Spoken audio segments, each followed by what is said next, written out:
Así es. ¿Saben por qué las arañas y hay otro animal que tiene sangre azul? ¿Saben por qué los animales? Hay algunos que tienen sangre azul. Está bien padre. En lugar de el hierro de la hemoglobina, tienen otro metal que transporta el oxígeno, que no es hierro. Es cobre. ¿Y han visto cómo se ve el cobre oxidado?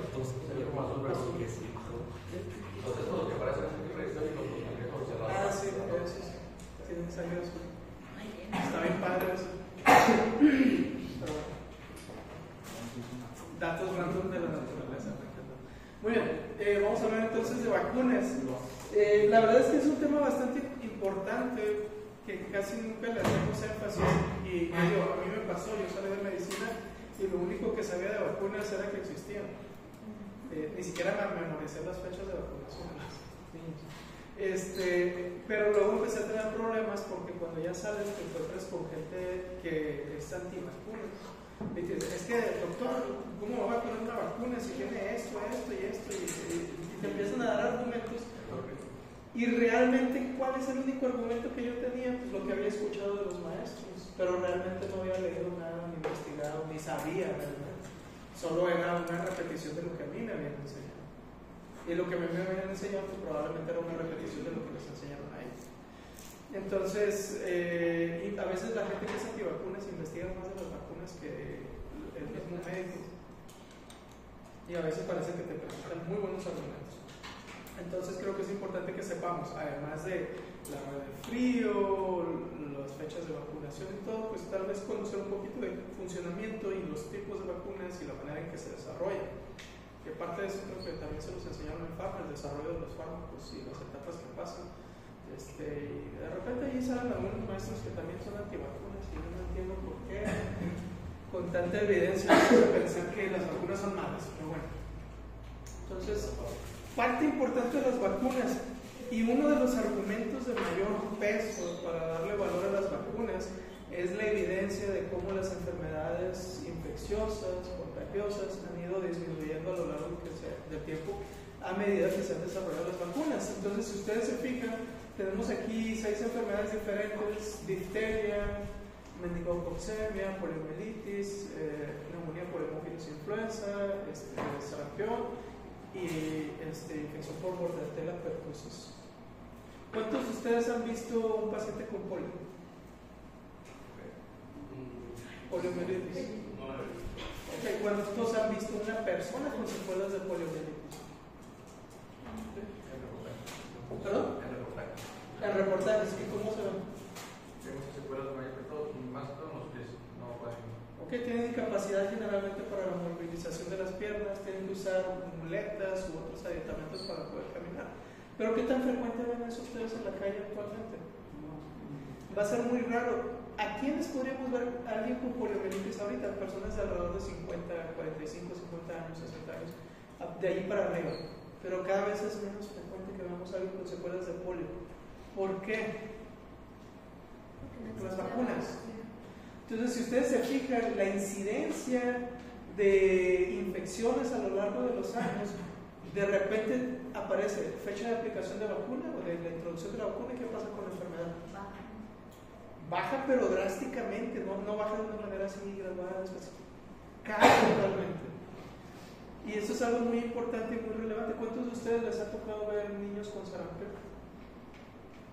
Va a ser muy raro, de repente hay brotes, pero ¿por qué están ocurriendo los brotes de sarampión de repente? Por los papás antivacunas. ¿Cuántos han visto niños o personas adultas morir de difteria? ¿A cuántos de ustedes les dio viruela? A nadie. Les dio varicela tal vez, pero viruela. Ya les decían que tenían que darle a uno. La varicela. ¿Te vacunaron? Sí. Ok, ya hay vacuna. Es muy raro ahora que les den inclusive varicela, pero la viruela era un problema muy grande. La viruela mata. ¿Sí? La tasa de mortalidad de esta infección, viruela, no lo confunden con varicela. ¿Sí? Uno es chickenpox, el otro es smallpox en inglés. Entonces, smallpox, que es la viruela, no van a conocer a alguien que le haya dado viruela. totalmente seguro. Las últimas personas vacunadas de viruela fue por allá de 1980 y tantos. Si ustedes nacieron después de eso, ni siquiera tienen vacuna contra viruela. Y si saliera una infección, un brote de viruela, se mueren. ¿Y la viruela de mono? La viruela de mono. Es diferente a la humana. El problema ahí sería si de repente esa infección adquiere la capacidad de saltar a humano y de humano a humano. Pero no que se le está dando un brote, no de eso. Es personas que están en contacto con el mono y les da la viruela de ellos, pero no es de humano a humano, es de animal a humano.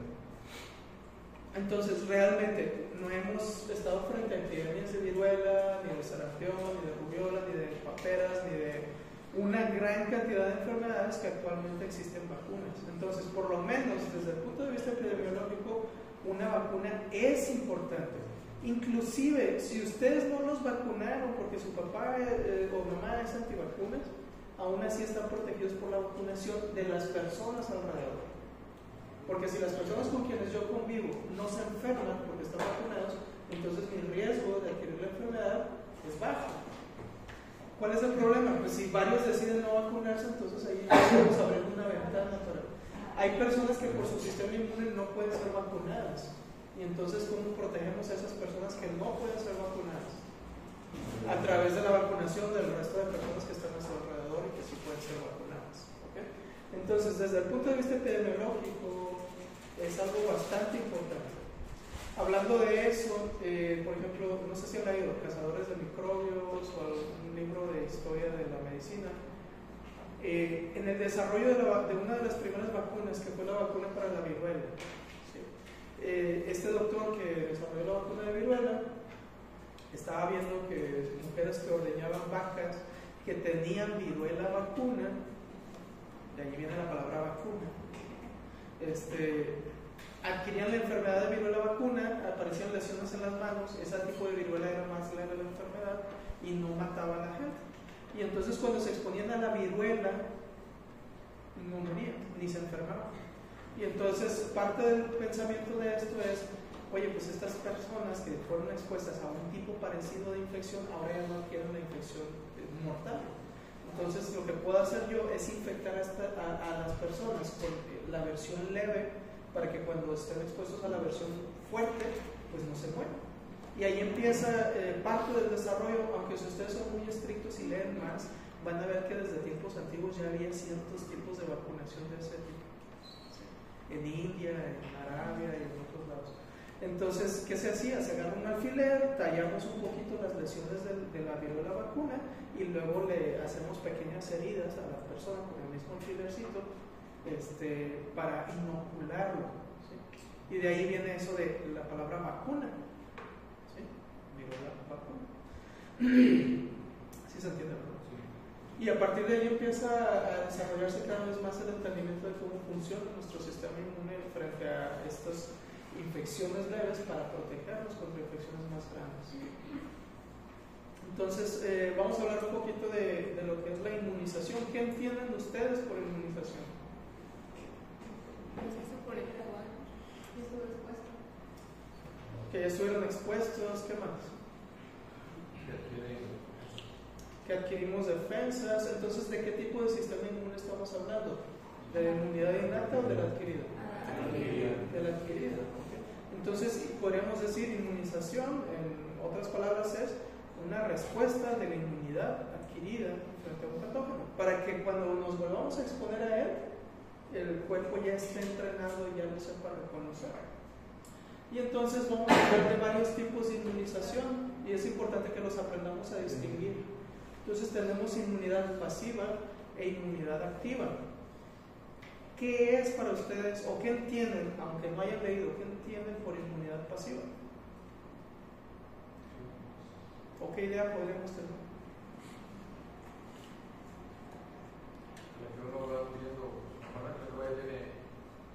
¿La que uno va adquiriendo? No. La que no se da por como la exposición a la enfermedad. Ok, es una inmunidad que adquirimos, pero no es porque nos hayamos expuesto a la enfermedad. Entonces, ¿cómo puede pasar eso? Exactamente, es un tipo de inmunidad pasiva. ¿Por qué? Porque adquirimos las defensas, pero nosotros no las hicimos. ¿Quién nos las dio? Nuestra mamá. A esa inmunidad pasiva le vamos a llamar inmunidad pasiva natural, la que viene de alguien más, de manera natural, que es a través de la lactancia materna. La mamá está dándole pecho a su hijo y ¿qué le está dando junto con la leche que viene ahí? Anticuerpos, principalmente IgA, y eso protege al niño. Entonces tiene las defensas contra enfermedades que nunca ha estado expuesto. Pero así como tenemos inmunidad pasiva natural, tenemos inmunidad pasiva artificial. ¿Qué podría ser un ejemplo de inmunidad pasiva artificial? ¿Una vacuna? ¿Qué pasa en una vacuna? Nos la ponen y creamos nuestras defensas. Entonces, ¿entra dentro de las pasivas? No. No. Esa es una inmunoglobulina. Entonces, ¿cuándo adquirimos esta? Ejemplo. ¿No? Cuando van de campamento y los muerde una serpiente de cascabel. Los llevan al centro de salud y les ponen una inyección que no es una vacuna, es un antídoto. ¿Qué es el antídoto? Algo que revierte. Son anticuerpos contra el veneno que hayan sido expuestos. ¿Y de quién los produjo esos anticuerpos? No. Las personas, ¿no? Un caballo, un conejo, a veces una persona. ¿Cómo se hace esto? Bueno, agarramos un caballito y le aplicamos dosis pequeñas del veneno que no lo van a matar, pero que sabemos que hace que el caballo cree anticuerpos. Le sacamos el suero, le sacamos sangre al caballo, purificamos eso y conseguimos los anticuerpos para el antídoto. Entonces estamos recibiendo anticuerpos, pero yo no los produje, o mi cuerpo no los produjo alguien más. ¿Sí? Solamente se los quitamos y se los pasamos a alguien que no tiene anticuerpos. ¿Sí? Entonces esa es inmunidad pasiva, la que yo no creo mis anticuerpos, yo no activo mi sistema inmune, pero tengo los anticuerpos porque alguien más me los pasó, o algo más, hablamos de un caballo, un conejito. Y la inmunidad activa también la dividimos en natural, que es cuando nos enfermamos. ¿Sí? A los que les dio varicela, si su sistema inmune funciona bien, ya nunca más les va a dar varicela, aunque estén al lado de un niño con varicela.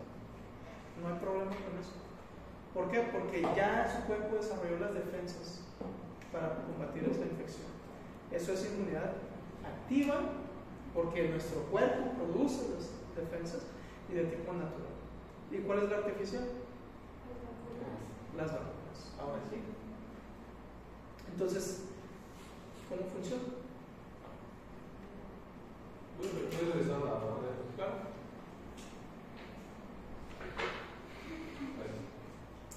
¿Qué hacemos cuando estamos vacunando a alguien?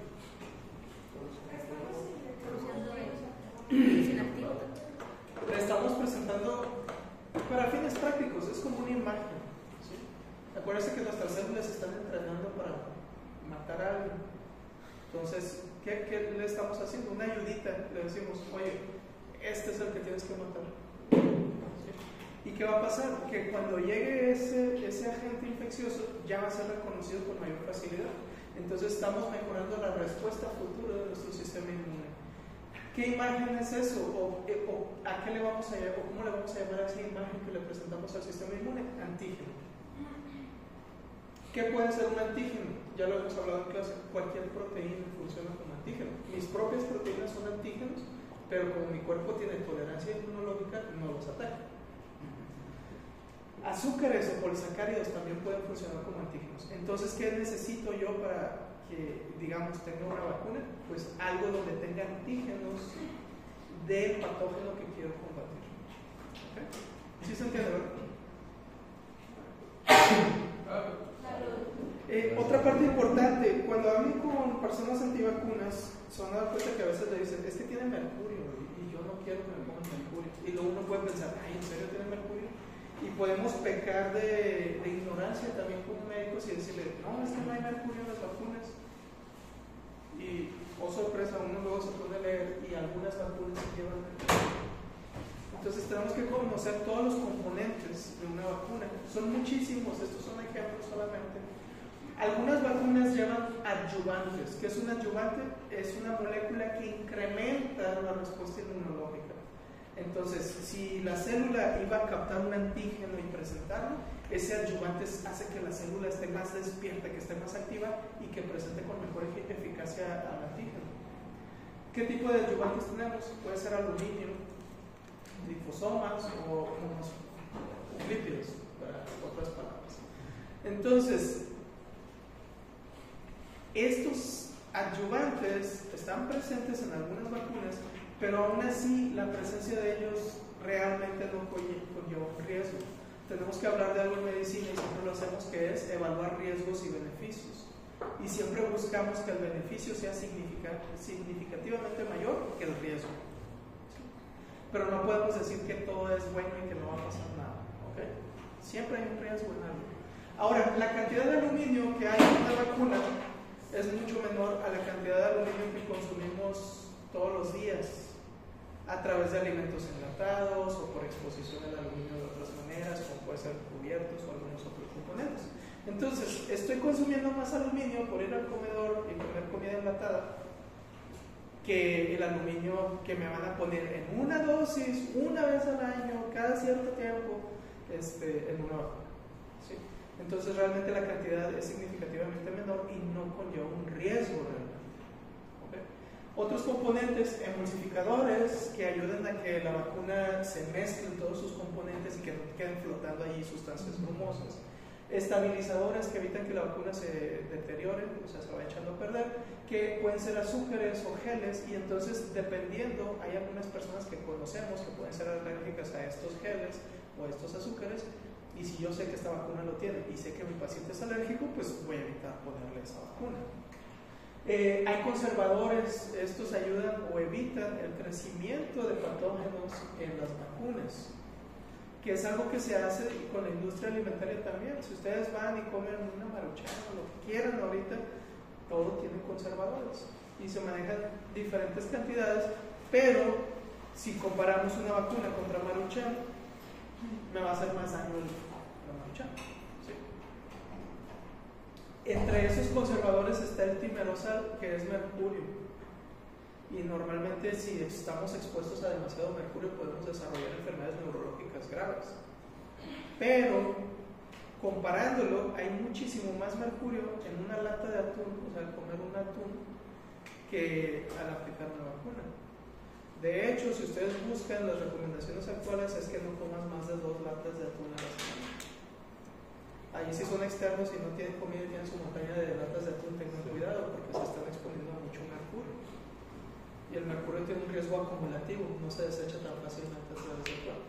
También depende del tipo de mercurio, hay uno que es orgánico, otro inorgánico y reacciona de diferente manera. Actualmente, como hubo mucha presión de los grupos antivacunas, estas sustancias se están quitando poco a poco de las vacunas. Entonces, sí, en partes ayudan las antivacunas a que se mejoren todavía más estas vacunas. Y otros químicos que se pueden encontrar trazas del químico, puede ser el formaldehído. Es una sustancia que llega a ser tóxica y peligrosa, pero su propio cuerpo produce formaldehído y produce más formaldehído que el que viene en la vacuna que les van a aplicar. No sé si me explico el punto al que quiero llegar. No es algo significativo del que tengamos que estar preocupados. ¿Okay? Puede haber antibióticos o trazas de antibióticos. Uno que sí es importante podría ser la proteína del huevo, porque hay gente que es alérgica a la proteína del huevo. Y entonces yo podría prevenir una reacción alérgica si sé que mi vacuna para influenza se utilizó proteína de huevo para el cultivo del virus y sé que mi paciente es alérgico a la proteína del huevo, pues tal vez no le ponga exactamente esa vacuna para influenza y tal vez busque otra vacuna que le pueda ayudar. Otras sustancias, glutaraldehído o sales de potasio. Entonces, no es que sean 100% impolutas las vacunas, pero es lo mejor que le podemos ofrecer a alguien. Ahora, esto ya lo saben, es la respuesta inmune. Después de la primera exposición, ¿qué va a pasar? Se activa el sistema inmune y produce una respuesta celular y una respuesta humoral. La respuesta humoral son las inmunoglobulinas, la respuesta celular pues son los linfocitos T y los linfocitos TCD4 y CD8. Y quedan de memoria algunas células, ¿sí? Linfocitos de memoria, y también se producen inmunoglobulinas, etc. ¿Qué pasa cuando nos volvemos a exponer a la gente? La respuesta inmune, ¿cómo va a ser? Mayor. Y entonces puede que nos infectemos, pero no desarrollemos la enfermedad. O puede que me vacune para COVID, y luego hay mucha gente que dice, ay, él se vacunó para COVID y le dio COVID, no sirvió la vacuna. No, porque tal vez el objetivo de la vacuna no era que no te enfermes, sino que no te diera una enfermedad tan grave, que es diferente. Entonces, en vez de que mi riesgo de morir de COVID sea de 50%, ahora es de 0.01%. Entonces, no todas las vacunas van a servir para evitar que te enfermes, o algunas son para evitar que la enfermedad sea más grave. ¿Sí? ¿Cómo medían esta protección las vacunas? Bueno, estoy aplicando un antígeno y entonces en los tejidos la célula dendrítica va a captar esos antígenos. Algunas vacunas llevan un adjuvante, ya dijimos, y los receptores de patrones moleculares, ¿se acuerdan de eso? Patrones moleculares asociados a daño, patrones moleculares asociados a patrones. Bueno, esos ayudan a estimular a la célula dendrítica para que la acción, la actividad de presentación de antígenos sea mayor. Va a viajar al ganglio linfático y acuérdense, la célula dendrítica tiene MHC1 y MHC2. Entonces, a través de MHC1 presenta los linfocitos TCD8, MHC2, linfocitos CD4. Hay una activación celular por las dos vías. ¿Qué hace el linfocito TCD4? Estimula el linfocito TCD8 para que madure y se divida en células efectoras, que son capaces de atacar directamente la enfermedad, o células de memoria que van a quedar con el cuerpo.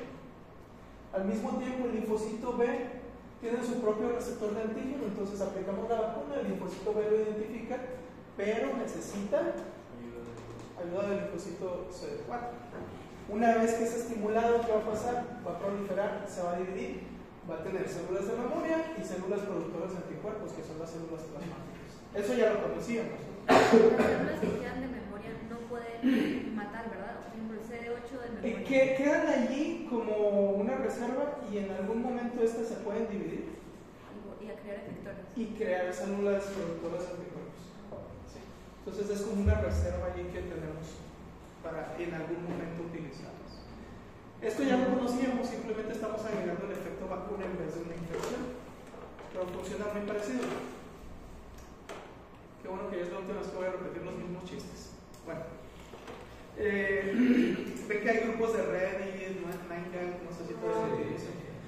Había una historia en Reddit que se me hacía muy graciosa porque una señora antivacunas decía: es que los que hacen las vacunas no conocen bien el sistema inmune, nuestro propio cuerpo puede crear defensas.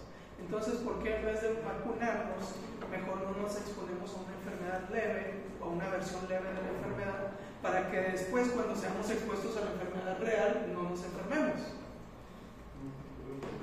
Así es como funciona. Entonces, muchas veces los pacientes o la gente que es antivacunas habla desde la ignorancia, realmente no comprende todo a fondo. Entonces, ¿en qué se estarían basando los médicos antivacunas? En la ignorancia y creencias infundadas.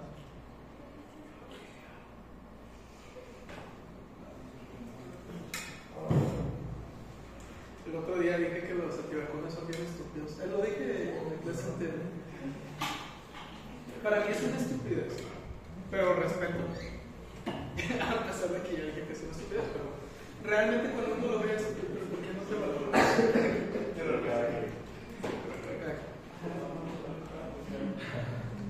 Entonces, tenemos que conocer los tipos de vacunas. No todas las vacunas son iguales, y eso es importante saberlo también. Entonces, tenemos algunas vacunas que nos presentan un patógeno completo. Ustedes ya mencionaron ahorita algunas, o creo que fue la única que se nos había quedado grabada en la clase del doctor. ¿Sí? Pero también tenemos vacunas que nos presentan subunidades. ¿Qué quiere decir eso? Pedazos del patógeno, alguna parte del patógeno. ¿Okay? Entonces, vamos a ver cada uno de estos tipos. Tenemos vacunas que son con el patógeno vivo atenuado. ¿Qué quiere decir eso? La vacuna tiene el agente infeccioso. Lo único que hicimos es que le dimos unas cachetadas hasta dejarlo medio tontado y ahora sí lo introducimos al cuerpo. Como ejemplo, uno de los ejemplos que más me gusta es, imagínense que están en una corrida de toros, está el torero ahí, y el toro que entra a pelear contra el torero no es un toro que esté al 100%. Ese toro ya fue debilitado previamente antes de salir, lo sangraron, a veces le ponen drogas para que esté medio atarantado. Hacemos algo parecido con este tipo de vacunas. Tenemos un patógeno, pero no lo vamos a poner al 100%, lo vamos a bajar su efectividad. Y entonces el sistema inmune lo reconoce, está vivo, eso hace que cause menos síntomas que la enfermedad, pero va a tener algunas molestias. Entonces ponemos estas vacunas y a veces tienen fiebre, mialgias, debilidad del paciente, pero no se muere. Poco a poco mejora y crea defensas. Ventaja, crea inmunidad de larga duración, porque la respuesta inmune es igual a la que tendría si el virus estuviera o el patógeno estuviera al 100%. Contraindicaciones, pues una de las más importantes. ¿Ustedes se meterían a pelear contra un toro aunque les digan que está medio atontado? No. ¿Por qué? Porque no son especialistas en eso, ¿verdad? Yo tampoco me metería. Entonces, igual yo no le voy a poner una vacuna con este patógeno a alguien que su sistema inmune no sirve, porque se va a enfermar, o existe el riesgo de que se enferme. Entonces, pacientes inmunocomprometidos, no voy a poner este tipo de vacunas. Si yo sé que mi paciente está llevando quimioterapia, o tiene VIH, o tiene algo que le cause inmunosupresión, no le puedo poner este tipo de vacunas.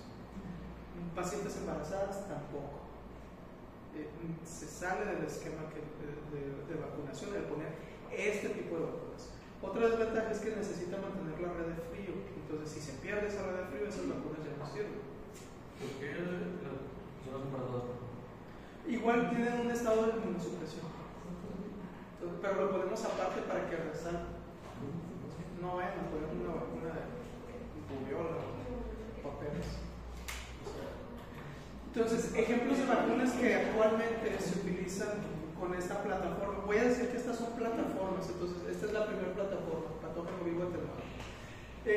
La vacuna para sarampión, paperas y rubiola, que es la triple viral.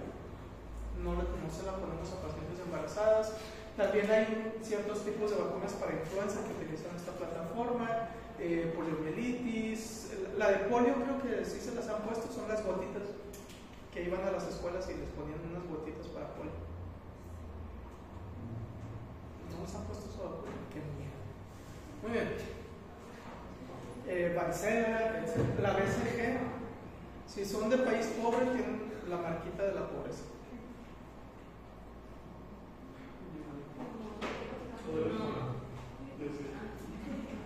Esa es la marca distintiva de Latinoamérica. Muy bien. La primera vacuna de este tipo que se utilizó, pues fue la que ya comentamos, la vacuna para la viruela.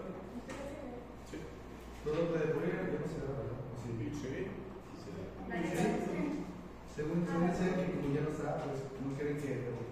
No, estas son las que se aplican. La que no se da es la de la viruela.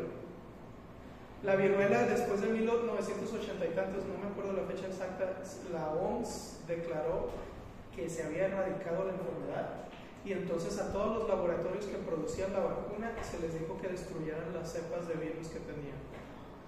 Todos los laboratorios fueron destruyéndolas para evitar que se saliera de la mente. ¿No se acabó de parecer de pasar con el polio? No, todavía se pone. Solo se dice, y sigo inventando eso, pero ustedes chequen, pero se comenta que solo 2 laboratorios en el mundo tienen la cepa de viruela, o sea, tienen el virus todavía conservado. Estados Unidos y Rusia. ¿Por qué? Por guerra biológica. ¿Qué pasaría si Rusia se queda con la cepa de viruela y de repente decide reproducir esto y liberarlo en un lugar y toda la gente se muere? Entonces, allí lo puedes usar como arma, pero también para poder hacer vacuna. Luego le puedo agregar cosas de más miedo. Hay estudios donde se puede manipular al virus y hacerlo todavía más peligroso genéticamente, pero bueno, tengan miedo. Actualmente ya no es tan importante eso porque la tecnología ha avanzado tanto que podemos tener vacunas en cuestión de meses o semanas. Es rápido, entonces ya no es tan eficaz esa guerra biológica como antes. Otro tipo de plataformas son las plataformas con patógeno inactivado. ¿Qué hacemos en estos? Matamos al patógeno, está muerto. ¿Va a causar enfermedad? No, porque está muerto el patógeno. ¿Qué va a pasar? Que la inmunidad no va a ser tan duradera como esperaríamos, entonces se necesita aplicar refuerzos y al mismo tiempo, como está muerto, la respuesta inmune no es tan eficaz como si estuviera vivo, entonces necesitamos aplicar un adyuvante. ¿Por qué se da específicamente de un virus? O sea, algunas. Por ejemplo, la hepatitis A no la vi en la anterior. Sí, porque se seleccionan diferentes plataformas para el desarrollo. La hepatitis A no es de estas. O sea, no se puede hacer patógenos activos para la hepatitis. No se desarrolló, no sé ahí qué implicaciones hay en la vacuna que no se ha hecho, pero si te fijas, la influenza está en esta y en esta. Tienes las dos modalidades. Entonces, si tienes un inmunocomprometido, ¿cuál plataforma vas a usar? Y si quiero... Pero sabes que esta no te va a dar tan buena respuesta inmune. Pero si quiero vacunar a alguien que está inmunocomprometido y solamente hay patógenos activos. Ni modo. No le voy a poder poner la vacuna. En el patógeno en el que yo como si se le fuera embarazada, el bebé ya viene inmunizado. Fíjate que no sé exactamente cómo esté funcionando eso, porque para que el bebé se inmunizara necesitamos que atraviese la barrera placentaria. Y es muy difícil que cualquier cosa atraviese la barrera placentaria. Y si la mamá está lactando, No se va a inmunizar el bebé. Solo le va a transmitir los defensas. Chance y hay alguna vacuna que pase el antígeno y tal vez el bebé ya no se concierta, pero realmente te estaría mintiendo si te digo que sea o no sea. Lo ignoro. Otra plataforma muy utilizada son las subunidades. ¿Qué es una subunidad nuevamente? Es un fragmento del virus. Entonces me voy a regresar un poquito, ahorita vuelvo a eso. Me voy a ir bien atrás hasta acá. Entonces, en vez de agarrar todo el virus, lo que voy a hacer es, imagínense que es el virus del VIH. ¿Cómo se llamaría esta proteína? GP 120. Entonces, en vez de usar todo el VIH, lo que yo puedo hacer es arrancar este pedacito y ponerlo en la vacuna, porque es lo único que me interesa que identifique el sistema inmune, GP120 o GP41. ¿Sí? Esa es una subunidad. Ahora, no solamente de virus, yo puedo agarrar una bacteria y arrancarle pedazos y utilizar esas subunidades. no hay bacterias o virus que tengan unidades parecidas y que una misma vacuna sirva para varios. Pueden ser muy similares, pero se batalla mucho porque las proteínas virales cambian a cada rato. Depende también del virus. Hay virus que la proteína es muy estable y nunca cambia. Hay otras que a cada rato van cambiando. Por eso no hay vacuna para el VIH, por ejemplo. Porque el VIH cada rato va cambiando la estructura de su proteína. Entonces ya no es identificada, tiene una alta capacidad de mutación. No he visto que haya una de que si te pones esta vacuna te protege contra, hasta ahorita no. Pero algo curioso, hay ciertas infecciones virales que hacen una reacción cruzada con antígenos de tumores. Entonces hay historias de gente que tenía un cáncer, se infectó con algún virus y entonces el cáncer desapareció porque el sistema inmune reaccionó contra el virus y al mismo tiempo eso sirvió para reaccionar contra el cáncer. Está bien raro eso, pero ha ocurrido. Bueno, entonces estoy usando subunidades que pueden ser proteínas o polisacáridos, ¿ok? Ya lo dijimos, utiliza solo una parte del patógeno, que puede ser proteínas o azúcares. No tiene componentes vivos, entonces voy a crear infección por aplicar ese tipo de vacunas, me voy a infectar. ¿O voy a tener la enfermedad? No se puede. ¿Cuál es el problema? Voy a tener una menor respuesta inmunológica. Entonces necesito adyuvantes o boosters en inglés. Puedo dividir a esta plataforma en varios tipos. Entonces tengo vacunas que se basan en proteínas. Por ejemplo, hepatitis B. ¿Sí? Utiliza una proteína de superficie del virus de hepatitis B la vacuna. Tengo otras vacunas que se basan en proteínas virales, en partículas virales.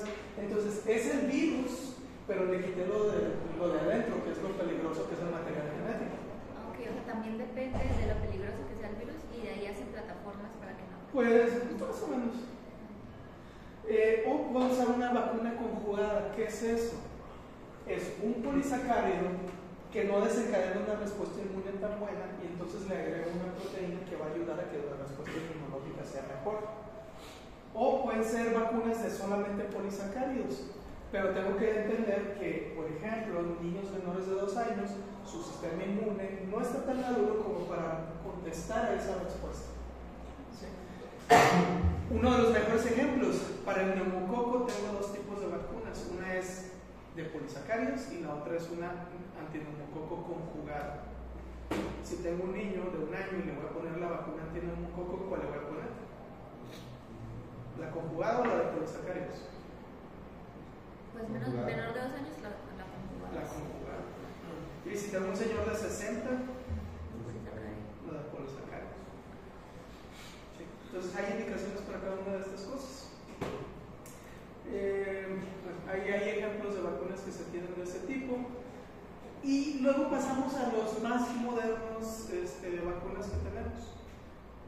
Después de pasar al toxoide. ¿Qué es un toxoide? Es una toxina inactivada. ¿Okay? Ustedes saben que hay ciertas enfermedades que lo que está causando la enfermedad no es el patógeno en sí, o sea, no es la bacteria, sino es alguna toxina que produce la bacteria. Ejemplo de eso es el Clostridium tetani. ¿Qué es lo que causa la enfermedad? La toxina tetánica. Y entonces causa contracciones y es muy angustiante y la persona muere al final. ¿Qué vamos a hacer con estos pacientes o con estas personas? Les podemos aplicar la vacuna antitetánica, que es toxoide tetánico.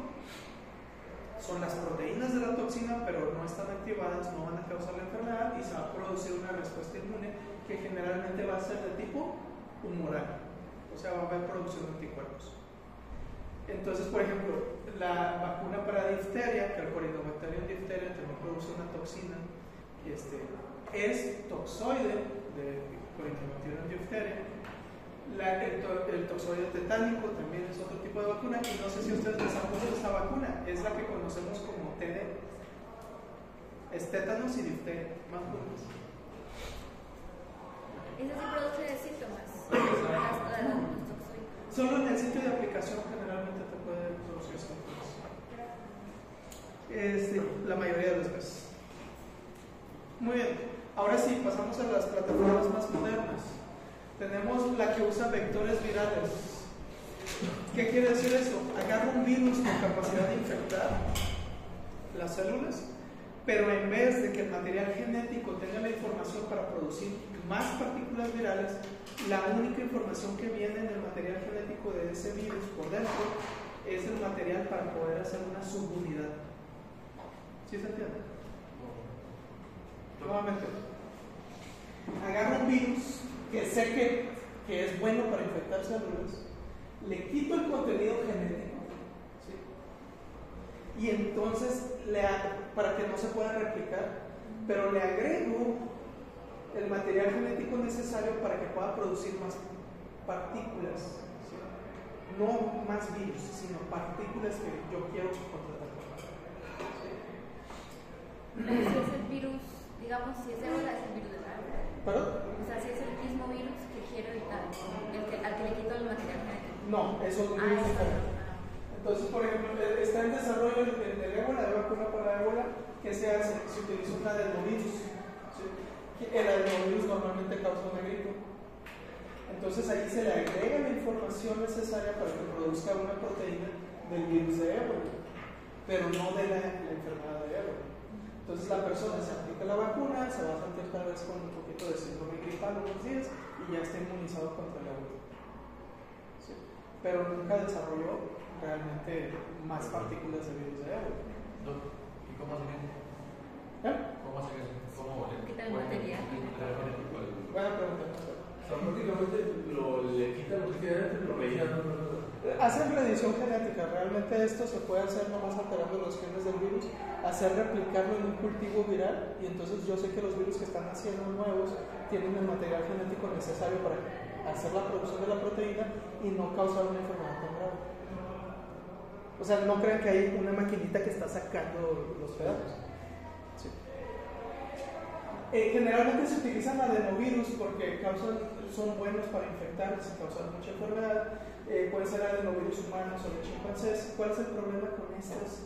Que si yo ya me enfermé del adenovirus, del mismo que me están vacunando, entonces mi sistema inmune va a destruir ese virus antes de que se me infecten las células y de que produzcan la proteína. Entonces, si yo ya tuve la infección, la vacuna no va a ser tan eficaz. ¿Sí se entiende, verdad? Sí. Entonces, muchos utilizan más adenovirus de animales, que es menos la probabilidad de que yo haya sido expuesto. Y por último, estas vacunas que son nuevas, son vacunas que utilizan una plataforma de ARN mensajero. Se me olvidó nuevamente cómo se llama eso. Me voy a regresar con el permiso de todos ustedes porque siempre se me olvida la palabra. Utiliza liposomas. Todas las clases nunca me regresé para decir la palabra. Entonces, este es un liposoma, ¿sí? Una vesícula, y adentro lo único que viene es ARN mensajero. Ustedes ya saben, el ARN mensajero está en el citoplasma, se une al ribosoma e induce la producción de una proteína. Una vez que es leído, es destruido. E inclusive, si no se leyó, en el citoplasma es destruido. El ARN mensajero es muy inestable, se destruye fácilmente. Otra cosa, el núcleo no permite la entrada de nada que no deba de entrar al núcleo. Entonces, un ARN mensajero no tiene por qué volver al núcleo y nunca va a volver al núcleo. ¿Por qué digo esto? Porque hay mucha gente, sobre todo en la iglesia, no sé por qué, hay mucho fanático loco, y decían, estas vacunas no, porque el ADN del virus se va a integrar al ADN de humanos y eso es pecado y no sé qué más. No sé si escucharon eso, yo lo escuché varias veces, sobre todo en Estados Unidos. Pero es imposible. No sé si lo entienden. Sí. Ahora, tiene muy grandes ventajas esto. Para empezar, los liposomas se pueden hacer con facilidad. Sí. Lo otro, ¿qué necesito para poder hacer ARN mensajero? Hacer una secuenciación del virus o de la bacteria que voy a hacer la vacuna. Entonces, ¿qué necesito? Aislar el virus, hacer la secuenciación genética del virus, y una vez que ya hice la secuenciación, ya sé qué áreas me van a producir proteínas. Simplemente hago ARN mensajero para esa área. ¿Cuánto tiempo lleva secuenciar un virus? Horas. Puede ser hasta 1 hora si tenemos un secuenciador muy potente. Entonces, ¿cuánto tiempo me lleva saber cuál es la secuencia genética de un virus? Unas horas.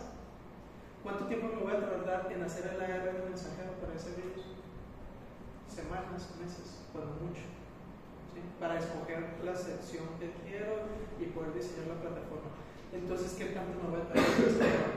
Si ahorita saliera una nueva epidemia, esta plataforma que tuvo un brinco muy grande en la investigación es la más efectiva para hacer una vacuna rápidamente. ¿Sí? No solo sirven como vacunas para infecciones.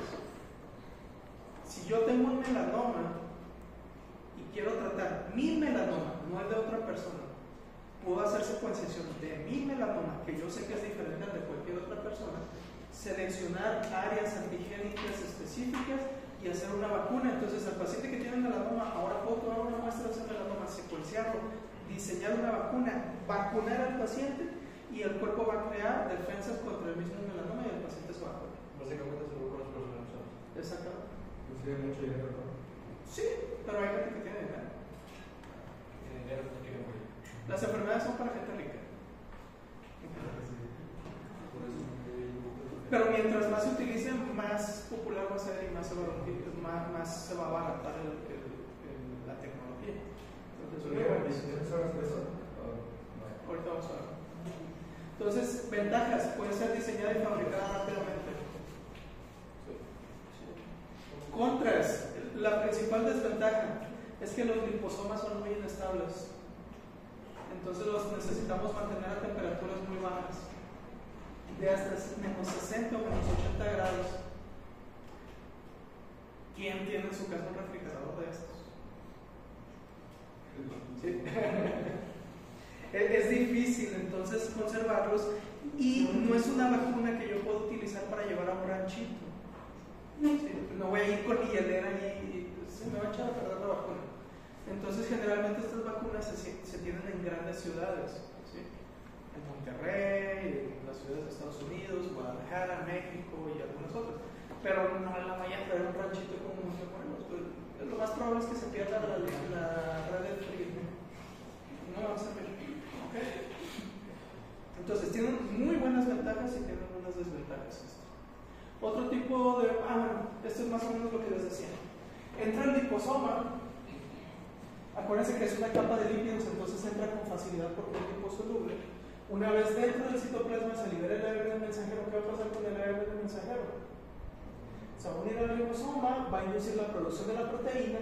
Parte de esa proteína puede ser expulsada de la célula y entonces acá tenemos un linfocito que puede detectar esa proteína. Parte de las proteínas van a ser destruidas por el protosoma y acuérdense que se pueden seleccionar ciertos antígenos de la proteína que luego van a ser expresadas a través de complejos mayores de histocompatibilidad, clase 2 o clase 1. Y entonces hay estímulo celular y humoral. ¿Okay? Entonces generalmente desencadenan los dos tipos de respuesta, aunque no va a ser una respuesta muy amplia como sería antes de la infección, pero bastante efectivo. ¿Sí se entendió? Sí. Y hay otras vacunas que están en experimentación, que son vectores bacterianos y otras que son utilizando células presentadoras de antígenos, pero yo creo que no van a ser, es mi opinión, yo creo que estas ya no se van a desarrollar porque se ve que estas son de las más eficaces. Pero quién sabe, tal vez hay alguien terco que va a seguir desarrollando esas tecnologías. ¿Han escuchado eso de que es que la vacuna del COVID salió demasiado rápido? Es uno de los argumentos que más se utilizan. ¿Qué les podríamos decir a estas personas? Sí, es un tipo de vacuna que se produce por la... ¿Qué argumento usaríamos? Se vacunan. No. Salió rápido, No. Porque en horas podíamos mirar las huellas. O sea, lo que estoy diciendo ahorita. ¿Cuánto tiempo tardó en salir la vacuna? 3 meses. ¿Seguros? No. ¿Cuáles son las etapas del desarrollo de una vacuna? Son 4. La preclínica, que son de 5 a 6 años. Luego viene la clínica, que son de 6 años. Luego la fase de la que se conoce. Vamos a ver, lo comparamos con la historia de la vacuna de COVID. ¿Okay?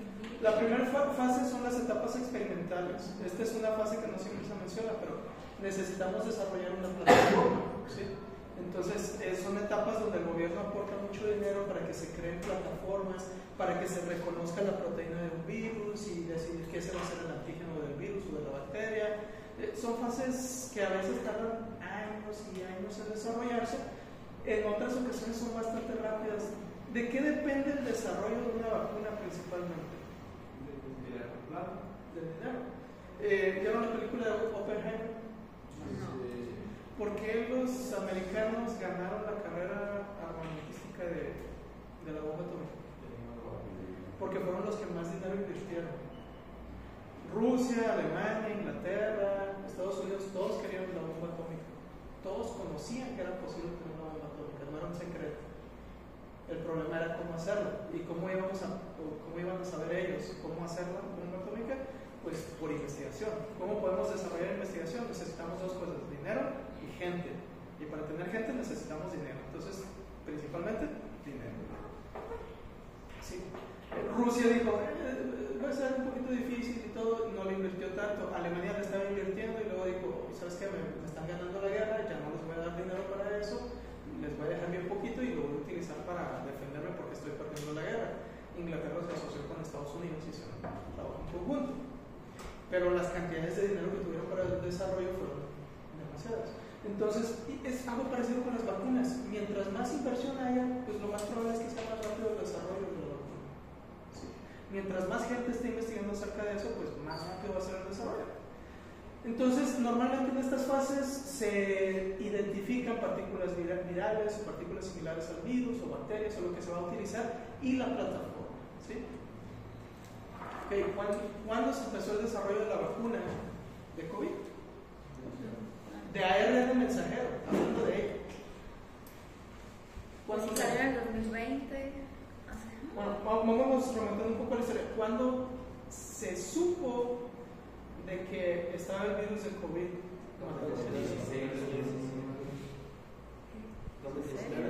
¿Cuándo se dieron los primeros informes? En 2019. ¿Cómo se llama el COVID? COVID-19. Octubre, noviembre, ya China había reportado que había COVID-19. ¿Cuándo se empezó a secuenciar el COVID? Pues en esas épocas, de que se identificó, se empezó la secuenciación. ¿Cuándo se desarrolló la plataforma para el COVID? Para el virus, para la vacuna. De ARN mensajero. Este es uno de los primeros artículos de uso de esa plataforma. ¿De qué fecha es? 2009. En 2009 ya se estaba desarrollando una vacuna para melanoma que les conté.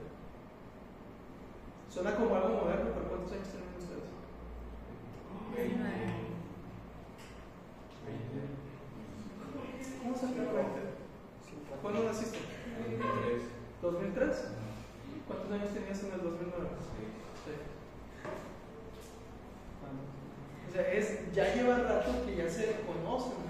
Es la plataforma, por lo menos, donde podemos meter el ARN mensajero. No salió de la noche a la mañana. Entonces, podríamos hablar, es que fue bien rápida la tecnología y todo eso. Y realmente fue así de rápido. Ya se conocía, ya se había experimentado para cáncer, pero es ARN mensajero. Para influenza, ¿cuándo se empezó a investigar una vacuna para influenza? Con esta plataforma, porque ya había otras vacunas para influenza. En el 2010, 2011 fue la epidemia de influenza H1N1, no sé si se acuerdan, y se desarrolló la vacuna rápidamente también, y lo mismo, mucha gente, eso está bien sospechoso. Pero al mismo tiempo ya se estaba desarrollando una vacuna con ARN mensajero. Entonces no es algo que salió de la noche a la mañana, hay mucha investigación detrás de ello. Luego pasamos, una vez que ya tenemos la plataforma, que identificamos el antígeno que vamos a usar, pasamos a la etapa preclínica. Ya lo comentaron, vamos a usar la vacuna en individuos sanos para ver qué efecto tiene en una persona sana. Vamos a determinar qué tan segura es, si desencadena una respuesta que queremos que desencadene o si no lo hace, si hay algún efecto adverso, ¿sí? Lo podemos ir viendo ya. Dije individuos sanos, pero lo retiro, es en células, cultivos celulares. Entonces, no voy a usar personas, sino voy a usar animalitos o cultivos de células, ¿sí? Entonces agarro un changuito bonito, un conejo, una ratita de esas blanquitas, todas bonitas, y le voy a aplicar la vacuna y voy a ver qué efectos tiene. Hay muchos estudios de equivalencia de medicamentos, y eso lo hacen todas las empresas farmacológicas, donde saben o pueden estimar muy cerca de lo real. Si yo le doy cierta dosis de medicamento a esta ratita, el efecto va a ser tal en un ser humano. Entonces ya hay estimados. Entonces, generalmente estos estudios nos llevan a saber cómo van a responder las células y qué tanta respuesta va a empezar. A menudo dice, dura de 1 a 2 años, pero ¿de qué depende? Nuevamente, del dinero que se invierta y la cantidad de gente que esté participando en estos estudios. ¿Qué pasó con el COVID? Los gobiernos empezaron a ver, esto es una crisis económica. No les importó tanto el hecho de que la gente se muera, siendo brutalmente sincero. El problema cuál es, que la gente no está trabajando, la economía se está yendo al precipicio y esto va a causar un problema económico muy grande, ¿sí? Entonces tenemos que hacer que la gente salga a trabajar. ¿Cómo lo vamos a hacer? Tenemos que desarrollar una vacuna para que se mueva todo otra vez, que la gente se sienta segura. Entonces vamos a invertir muchísimo dinero. Se invirtió mucho dinero y gran parte de la comunidad científica que se encarga de esto empezó a participar en la investigación y desarrollo de vacunas. No fue nomás una que otra persona. Y entonces, ¿cuándo iniciaron las etapas preclínicas? 2020. De hecho, este ya es un informe de los datos de las pruebas preclínicas. Tristemente no tengo la fecha exacta, pero ustedes la pueden revisar si es que buscan el artículo. Pero ya estaba pensando en iniciar la fase 3 para julio del 2020.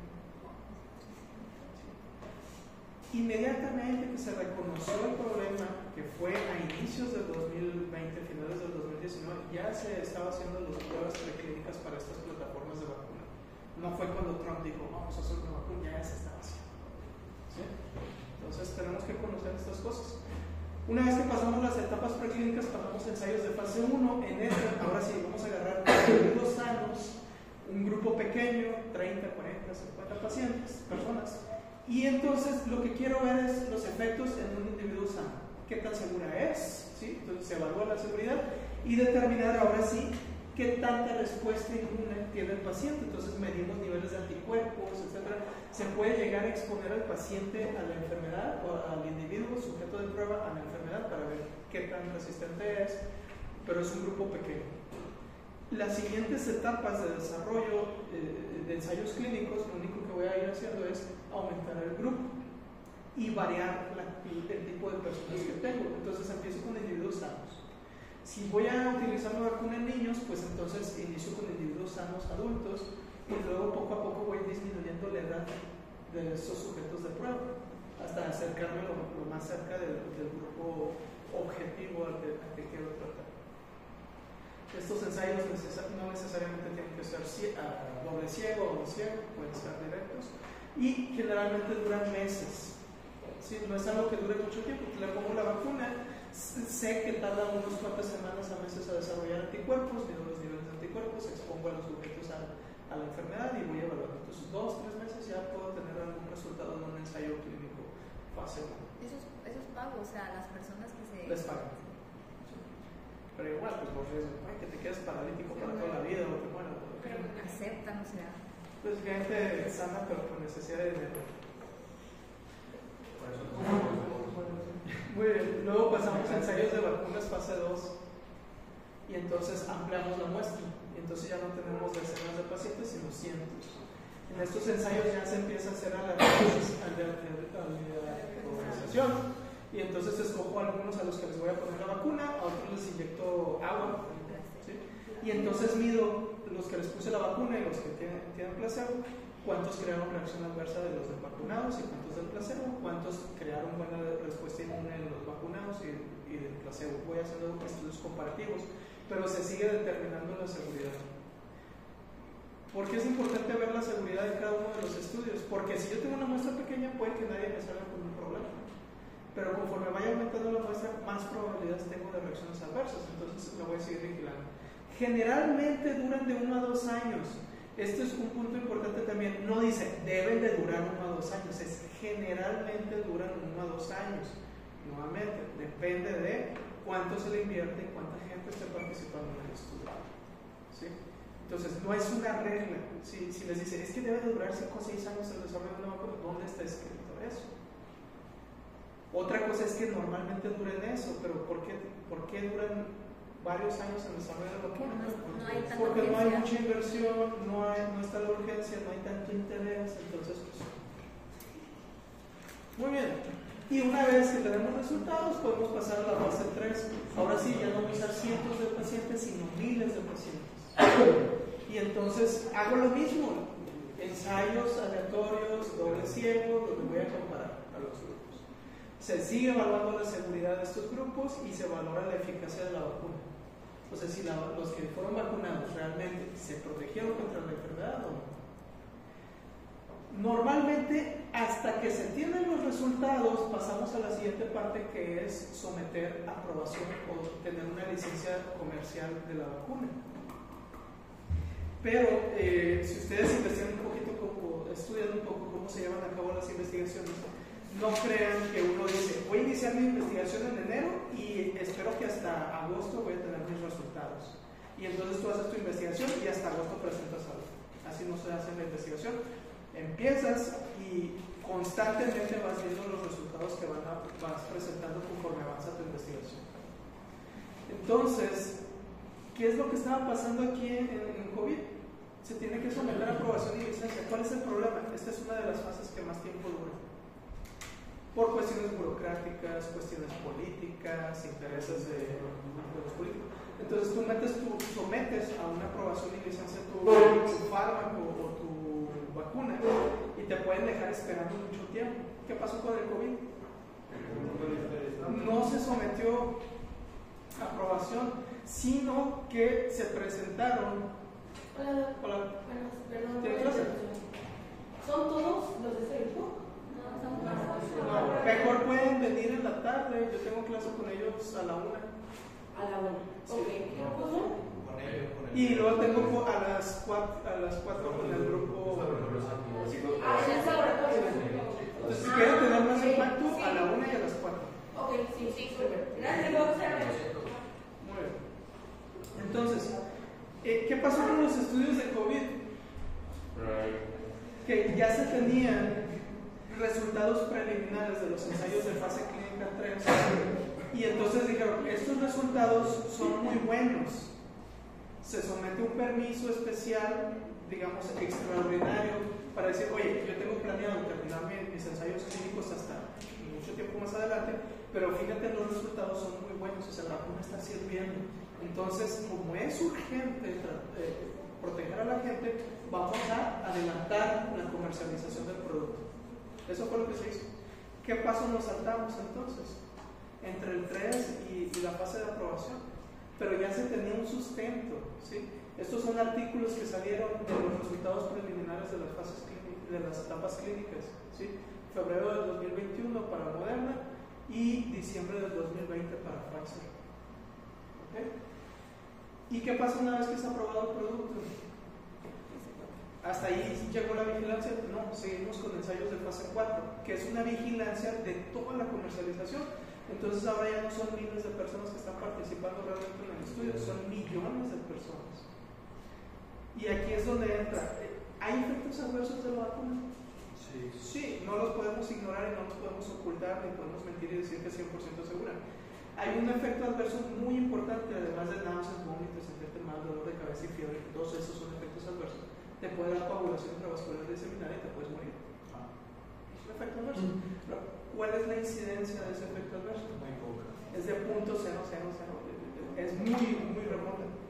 Pero si vacunas a 100 millones de personas, pues por lo menos vas a tener a 5 o 10 personas que van a presentar eso. Entonces no lo vas a poder evitar. Pero ocurre lo mismo con medicamentos. Hay medicamentos que te están dando efectos adversos a cada rato y no por eso hay campañas contra ellos. ¿Sí? La heparina, que van a ver que se utiliza mucho, la heparina también puede dar coagulación intravascular diseminada, a pesar de que es un anticoagulante. Entonces algunas personas les inyectan heparina y hacen coagulación intravascular diseminada. Y no por eso es un medicamento que no se utiliza. ¿Sí? Pero sabemos que el riesgo es muy bajo comparado con el beneficio. Entonces es importante tener eso en cuenta. Hay organismos que vigilan a las vacunas. En Estados Unidos es el VAERS y no vigila solo la vacuna del COVID, vigila todas las vacunas. Aquí en México es la epidemiología de México, no sé cómo se llama porque nunca me ha interesado, pero hacen vigilancia epidemiológica y entonces se registran todos los eventos adversos y las muertes asociadas a la vacuna. Ahora, ¿qué es una muerte asociada a la vacuna? Es cuando te ponen la vacuna y mueres. Suena ridículo, pero puede que me hayan vacunado, salgo a la calle, me atropellan y me muero, y es una vacuna, una muerte asociada a vacunación. ¿En serio? Sí. No es un efecto adverso, es una muerte asociada a vacuna. Porque si Pero han que salido. no tiene nada que ver con la vacuna. Pero es un paciente que fue vacunado y murió. Solo de los tipo A, B y C, los de...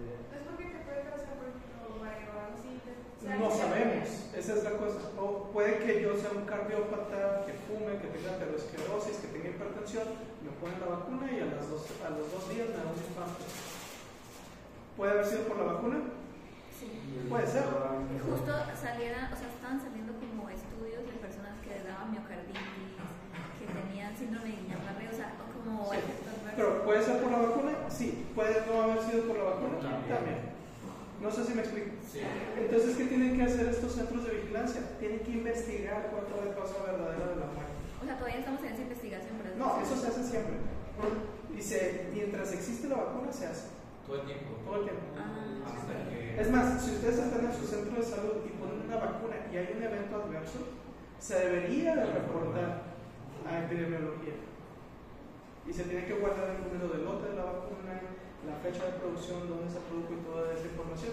¿Se hace? Normalmente no. Y si no se hace, ¿qué consecuencias tiene? pues si se dan cuenta de que no hiciste el reporte, te pueden demandar y proceder legalmente. Y también, pues aquí casi no se hace, pero pues cada cuánto pones una vacuna y le da febrícula o dolor de cabeza al paciente, es constante y no se está reportando, pero debería. En fin, se tiene que investigar, entonces hay que quedarnos con eso en mente. No todos los eventos adversos son causados por la vacuna, a veces coinciden. Muchos antivacunas, hay una doctora que invitan aquí constantemente, una doctora que ni siquiera es doctora de personas, es doctora de animales, y habla en contra de las vacunas y luego muestra estadísticas del virus y dice, miren toda la gente que ha muerto por la vacuna de COVID, pero hay que tener en cuenta que esas muertes que se presentan son muertes asociadas a la vacuna, no muertes causadas por la vacuna. ¿Por qué la traen aquí? No sé. Yo me lo he preguntado. Entonces, no. ¿Qué doctora es? No sé, no me acuerdo. Entonces, hay que tener cuidado con esas estadísticas que se manipulan a veces, de que sí, hay muchas muertes asociadas a COVID, pero no a la vacuna, pero no necesariamente son causadas por la vacuna. Y por el otro lado hay que reconocer que sí hay muertes causadas por la vacuna.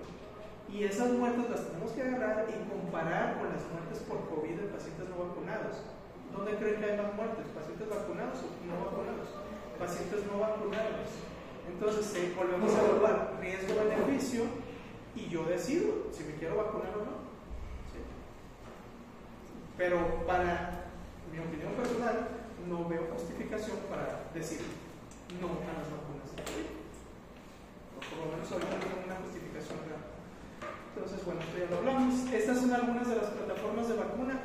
Y está padre porque algunas de estas son vacunas para COVID. Entonces, si se fijan, tenemos vacunas que utilizan la plataforma de RNA mensajero. ¿Cuáles son?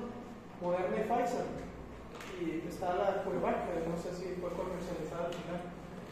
Pero también tenemos vacunas que usan vector viral. ¿Cuáles son? La de AstraZeneca, no sé si se acuerdan. Bueno, esta utilizaba una de los que le llaman Shalos. Está la de la vacuna rusa. Esta también utiliza vector viral y utiliza vector viral de humano y de simio en la misma vacuna. Utiliza doble vector viral. ¿Sí? Está la de CanSino, no sé cuántos se lo habrán puesto esa de CanSino. ¿Sí? Pero ¿qué pasa si yo no quiero estas porque tengo miedo del ARN y que se me vaya a integrar? Porque, o su hermanito les dice, o sea, el hermano de la iglesia les dice, es que yo no quiero porque tengo miedo. Tenemos otras opciones, o usar el virus inactivado, no sé si conocen Sinovac. Hay opciones, el decir, es que la vacuna para COVID, bueno, ¿cuál vacuna? Hay varias, ¿sí? Y no todas llevan la misma tecnología. Pero eso lo que le enseñan a las personas antes de que se vacunen. De eso no se habla, porque generalmente es por ignorancia, ni siquiera. El mismo doctor o la misma persona que está en contra de la vacuna no sabe ni siquiera qué opciones tenemos a veces. Y a veces ya el prejuicio es tan grande que yo no quiero cambiar mi opinión. Es lo que pasa en la política. Me pueden presentar un montón de argumentos a favor de tal político y de todas maneras yo voy a estar empecinado en que yo prefiero el otro político. Y es bien difícil cambiar a esa gente. Entonces, ¿cuál de las tres fueron la mejor vacuna de COVID? Mira, no sé. Ahí vienen los pros y los contras de cada una, no sé si los... Pero usted no se pondría. Bueno, si hace por la Bueno, cuando me pusieron la primera vacuna, creo que fue, no les quiero mentir, creo que fue la Sinovac. La Sinovac. Yo lo único que puse fue Pfizer. Luego hubo artículos que publicaron algunos inmunólogos que decían no se pongan vacunas de diferentes tipos porque es peligroso. No. Y yo estaba así como que, no voy a decir que yo soy bien fregón para eso, pero yo dije, es una tontada. Porque lo más probable es que si te vacunas con varios, pues estás abordando desde diferentes ángulos. Mi siguiente vacuna fue un virus recombinante y la última que tuve fue de Moderna. Entonces yo utilicé tres plataformas diferentes. Luego salieron artículos donde la gente que utiliza plataformas diferentes crea mejor respuesta inmune frente a infecciones de COVID. Entonces, No, a mí solo me pusieron una. ¿cuál vacuna es buena? La que se aplique. La que se aplique. Luego podemos hablar de un montón de cosas más. Ahorita el virus ya se estableció. Entonces cambian un poquito las particularidades del virus. Y por ejemplo, es como el virus de influenza. Ahorita si se enferman del virus de influenza es muy raro que se vayan a morir. Está pasando lo mismo con el coronavirus. Ahora si se enferman de este coronavirus va a ser muy raro que les vaya a dar infección grave. Pero es por toda la exposición que hubo en todo el mundo y se van creando ciertas defensas y el virus va cambiando. En fin, esa era la última diapositiva. No se vayan. Hay una actividad para entregar la próxima semana. Lo siento. Por equipo. Pero es de trabajo aquí o es trabajo en esto para que lo entreguen la próxima. Entonces, nomás así rapidito.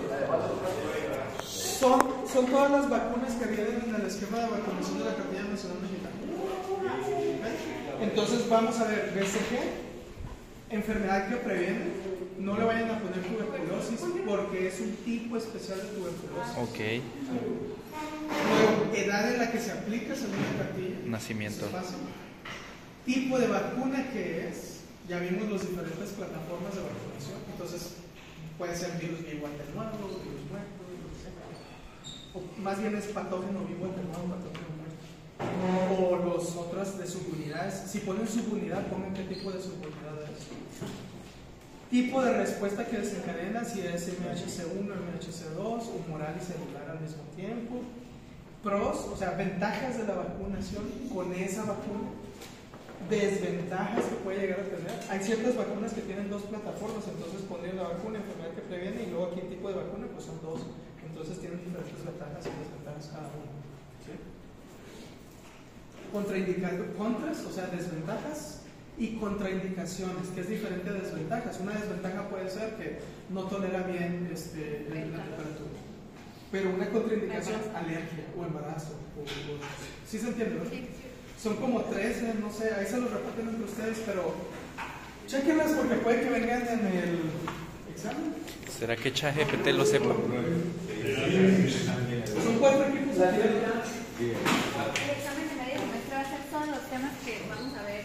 No habíamos programado examen de medio semestre, entonces tenemos que platicar de cuándo se va el examen. No enfoca. A ver, ¿dónde está? No la veo. Super, gracias. ¿Cómo tienes que se llama? ¿Es que yo? ¿Dónde está? Oscar, ¿te ven? No la veo. Ah, ya la veo. ¿Es tu mascota? Recuerdo que tú